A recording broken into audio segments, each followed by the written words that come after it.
months, farmers in Madagascar have been sleeping in their fields to guard their vines. Many gardens are full of vanilla, each vine the result of the dedication and care of farmers like Leon and Orestine. The orchid flower that produces these pods only blooms for a matter of hours each year. When it does, it needs to be pollinated by hand. That's because the bee that naturally does it is only found in Mexico. But pollinating the flower is not the only mark that the farmers leave. Just on this vine here, there's more than $150 worth of vanilla. When these are dried, that's how much they'll sell for. They're so valuable that they've actually been branded. There's a name on here because they're trying to avoid theft. The other side of the world, Ruby Violet Ice Cream Parlour in London is experiencing the same issue. You can find anything from matcha green tea to tiramisu, but the world's most famous ice cream flavour? Nowhere to be found. Protected parks are being destroyed to make way for vanilla. This is one part of the forest that's been damaged by people who have cleared it so that they can plant different things. You can still see some of the logs from the trees that have been felled. And this is just one of many sites like this that we've seen so far. Hey guys, welcome back to my YouTube channel. Here, Comrade Lavender here, and today I'm back with another deep dive anti-capitalism true crime history video. Today I want to talk about the topic of vanilla farming in Madagascar, or just vanilla extract as a whole, the industry files, deep dive, capitalism, biodiversity loss, farming, child slavery, child labor, true crime, etc. But before we get started, all my YouTube videos that are related to this topic will be on the screen right now and in the YouTube description down below if I have room. If you'd like to check those videos out, they're going to be on the screen right now. So let's get started into this YouTube video topic. As early as the 1800s, vanilla extract has been insidious in Western baking thanks to its frequent mention in its cookbooks. Historically, the French have valued vanilla in their cuisines and food. World followed in France's footsteps. Once vanilla extract became easily accessible, its popularity and demand skyrocketed. When testing table ranked 32 ice cream flavors from worst to best, vanilla took the #1 spot. This is not surprising, as vanilla is the world's favorite ice cream flavor, according to a report by the Canadian Broadcasting Corporation.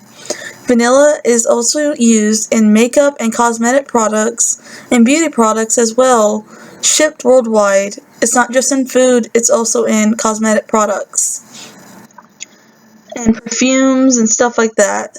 But there is a dark side to this flavor and plant. Firstly, real vanilla extract is expensive and very hard to grow and cultivate. According to gourmet baking brand Rodelle, vanilla is the most labor-intensive crop in the world. Nearly all of the vanilla produced commercially today is hand-pollinated using a technique invented in the 1840s. It can take up to 5 years from planting the vine to producing vanilla extract as a product.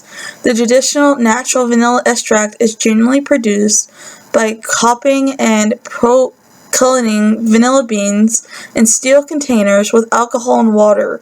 It is kept cool place for 48 hours before it's filtered and stored. According to the Food and Drug Administration, aka the FDA, flavoring law, vanilla extract should contain at least 13.35 ounces of vanilla beans in every gallon of spirit for the most product to be considered pure vanilla extract. Around 6 pounds of green vanilla beans are needed to produce 1 pound of processed vanilla, making it one of the most expensive and difficult spices to harvest in the entire world.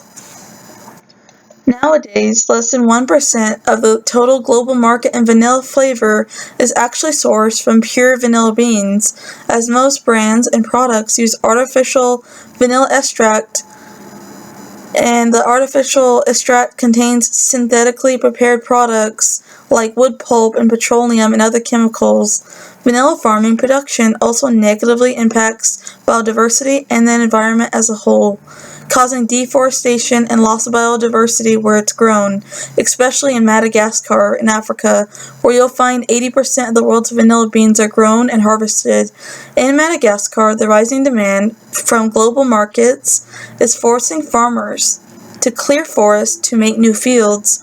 As a result, the island lost 1/5 of its tree cover between 2001 and 2018, according to the Global Forest Watch, which uses satellite imagery to detect deforestation.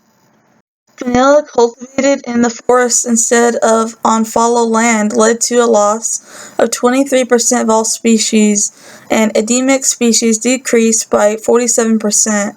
If the farmers planted the vanilla more densely or increased the length of the vanilla plants, the harvest was higher, but the number of tree and reptile species decreased and declined. Wildlife conservationists say forests in Madagascar are being burned and cleared primarily to make space for fields of different products such as marijuana, vanilla, and rice, and the scale of biodiversity loss is immeasurable. Conservationists add many of the forest areas are so remote that their flora and overall botany have not been yet surveyed. The destruction of Madagascar's forests is especially worrying as they are home to 107 species of lemurs, a forest-dwelling primate found nowhere else on Earth. Nearly a third of them are now critically endangered on the verge of going extinct, and most of the rest are considered threatened, largely because of deforestation in recent decades. If that wasn't bad enough, vanilla extract has a dark, long history deeply entangled with child labor and child slavery. Despite producing the second most expensive spice in the world after saffron, most vanilla farmers have to live on less than $2 per day. But their income security is even more complicated by the fact that vanilla production can be subjected to weather conditions affected by the capitalism-caused climate change crisis and variable demands from global markets. It doesn't provide a steady income throughout the year. Producers sell most of their harvest and product between May and September and often run out of their savings by the following March or April. And as Rodelle, the president of Farmers Association in the Sava region, told The Guardian, a single bad harvest can force farmers to sell their land, animals, and all their possessions in an attempt to pay off their debt. In order to accelerate production and make ends meet, farmers often employ children to the plant, harvest, and sell vanilla beans. According to the Fair Labor, approximately over 20,000 children aged between 12 and 17 years old work in vanilla production in the region of Madagascar. The children make up nearly 32% of the overall workforce. The organization conducted interviews with 80 children aged between 9 years old and 15 years old, and all of them confirmed they helped their parents in vanilla fields outside of school hours. Boys as young as 12 years old were reported to be transporting heavy loads of vanilla beans and using machetes and knives during the production process, known as the vanilla wars or vanilla cartels. The high economic value of vanilla has recently made farmers a target for violent crimes and thefts. In the village of Andiha, the outskirts of Madagascar's capital, extrajudicial killings related to vanilla have made headline news. According to a report in The Guardian, alleged gangsters sent farmers advance warnings of raids and demanding vanilla like a cartel, but were rounded up and killed by local farmers. Such events have been reported in most of the key growing regions, and local communities have called for protection from armed police.